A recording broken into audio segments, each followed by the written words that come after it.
دا ښځې دا ډېره زیاته بې صبري خو چې لږ څه ورته ووایې که نه بس بیا به ګرځي صاحبه د جادوګرانو پسې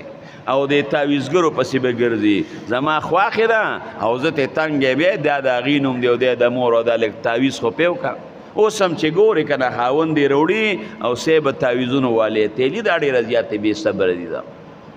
سحر کول عظیمه ګناه ده په سحر به انشاءالله چې ته تفصیلي که الله موقع پېښه کړه نو بیا به د سحر اقسام چې ته تفصیلي بیان په انشاءالله کوم که الله توفیق راکړي خیر د دواړو جهانو سردار مبارک په هغې غار څه ور واچول چې خبر رپیده پیشي واپس رسول الله مبارک مدینې منورې ته راغی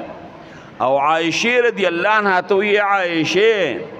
وایي که د هغې کوېغه اوبه دې لیدلې وې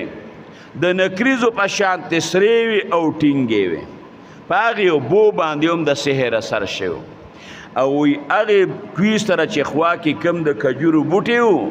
عایشې که هغه د کجورو بوټي دې لیدلي وو که ان رؤوسها لکه د هغې غسرونه په شان د سرونو د شیطان عربو چې به د بدشکل شپې تشبیه ورکوله د شیطان د سر سره وایي دا سرونه یې داسې قبیح او بدشکله و ګوره په هغې یې مغه اثر شوی